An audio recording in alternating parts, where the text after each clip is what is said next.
Why, hello there, lovely ones. So we are going to be looking at questions in circle geometry that include variables. This one is question F from the consolidation exercise and mind action series, the geometry section. So in the following sketch, O is the center of the circle. There it is, and you'll see that I've started highlighting the different bits of information. It is always important to use your highlighter because it helps us visualize things. It says that PQ is 24 centimeters. I'll just write that off to the side. Also, a very good idea to fill in all of your information. It also says that RBS is 10 centimeters. So for now, I'm going to write 10 centimeters to the side. Then it says that AB is 7 centimeters. So it's going to be very, very tiny. And I'll write 7 centimeters over there. And then we know that the thing is perpendicular, and we know that RB is equals to BS. So that's where I'm going to take the 10 centimeters and just erase it quickly. And I'm going to fill in the 5 and the 5. So 5 goes over there, and 5 goes over there. And lastly, they tell us that OA over there is equals to X. So I've highlighted all of those with the same colors over here. Now, before going through any of the other questions, it's a really good idea to make a list of things you see, but more importantly, a list of things you don't see, because by making this list, you have things you can cross off that you know you're definitely not going to use. So when I look at this, some of the things I don't see are angles in the same segment. So I'm never going to use that one. I see angles at a center, but I don't see, let's just draw it in, I don't see angles at center equal twice angles at circumference. That is not happening. I also don't see tangents, so all of those things about tangents to points and tan chord theorem, those aren't there. There are no cyclic quads, there's no exterior angle of a triangle, and various other things. So those help me with knowing what I can't do. Over here, I've listed what I can see. Now obviously I can see triangles. Sorry, let's just erase this quickly so that it doesn't look too confusing. So I can see triangles. And in those triangles, I can see that I've got right angles. Over there it's a right angle. And we also know that we're going to be able to prove that that is a right angle too. If I've got right triangles, I can use Pythagoras. Technically I could also use trig, but we don't ever do that. So, and the other thing I notice is the hypotenuse is the radius for both of these triangles. Looking a little bit more, I do see that they have noticed or noted the center of the circle, and the theorems that I associate with that in this particular diagram is line from the center, which if it bisects the chord means that that angle is 90 degrees, or if the line is perpendicular to the chord, then it means this side is equals to that side. So I'm going to cheat a little and just fill that in so long, even though I know I'm going to have to prove it just now. It's just reminders to myself that this is what's happening, and I'll fill in the right angle over there. And looking a little bit more, the other thing I notice is that if that is 90 degrees and that's 90 degrees, it means that these two lines are parallel. However, we still need to prove it, so I haven't gone much further because I actually don't know whether that information is useful at this point. So now that I've spent some time looking at it, and it's a really good idea to take a moment to look at these questions properly, I can then go and start looking at the questions. The first one says, determine the value of x. So to make things a little faster, I've actually written out the solutions already so that we can just talk through them. And one of the strategies I've used is highlighting the triangles in the separate colors, but then also when I'm working with the individual triangles to do those calculations in the same colors.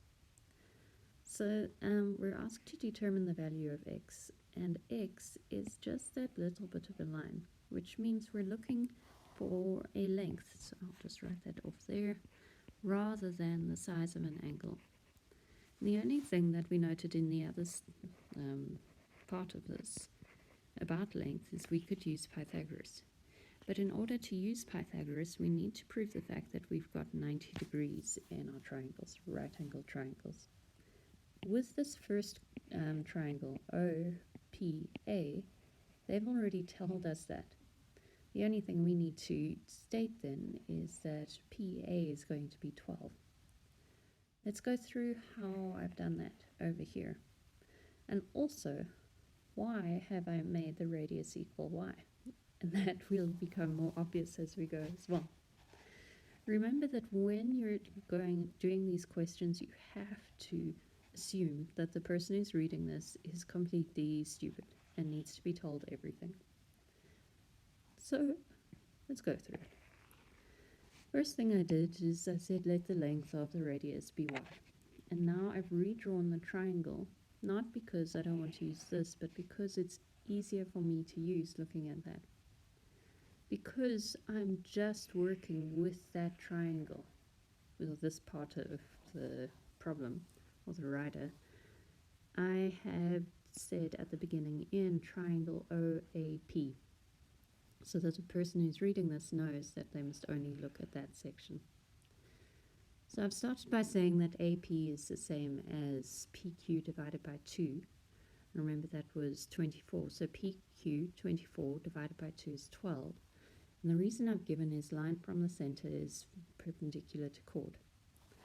So over here, we've got that perpendicular thing, which means that the chord is being bisected. The next thing I've done is stated the obvious, OA is equals to x, and I've done that because I'm about to use it just now, and I need people to know that I'm going to use it. And after that, I have stated that A is equals to 90 degrees, and that was also given. So because I have given the length of two sides and the fact that it is 90 degrees, I can then use Pythagoras to determine what the radius squared is. Before I do that, I'm just going to state the obvious, that that's what's happening. You'll notice that I've stopped at this point. I haven't gone further and said y is equals to the square root and stuff.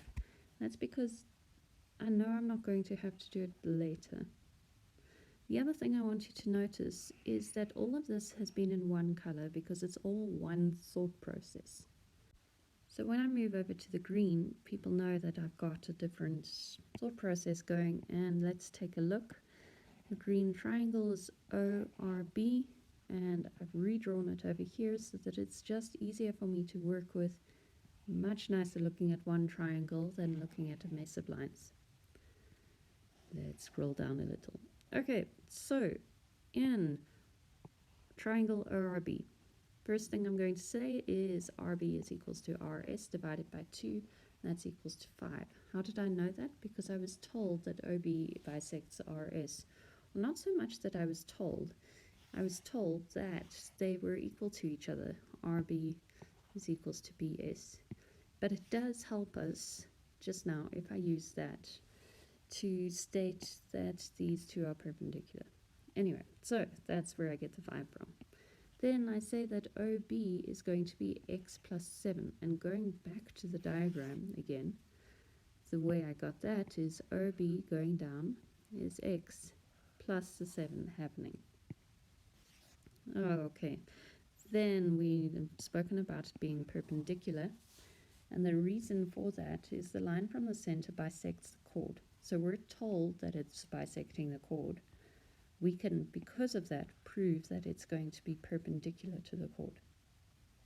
Now that we have shown that we've got 90 degrees and we've got two of the lines, sides, lengths of the lines, we can use Pythagoras in order to solve for y. And once again, I've assumed that everyone else is stupid and I'm the only clever person here, so I've written down that.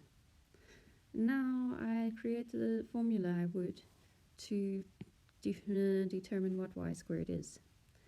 So if I'm looking at these two formulas, both of them are equal to y squared. So I'm going to highlight, whoopsie, let's make it a nice fat highlighter, there we go. This is therefore equal to that amount over there. And that's what I've done as I've moved to the white text at the bottom. So I've got white text, which means a new thought process. And I've now made the two equations equal to each other. And I've done that so that I can then solve for x going all the way down to determine that x is 5 centimeters.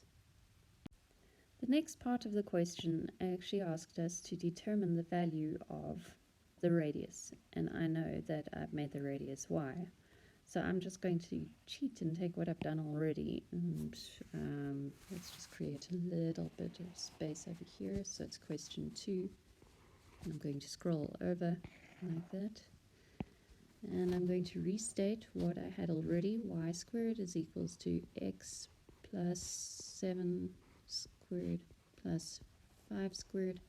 You have this amazing thing called a calculator, and you should definitely use it to do this. You'll see that as I'm showing my substitution, I'm also showing that I'm square rooting this. And that will give an answer of 12 centimeters. Okay, well, that's it from me for now. Much love.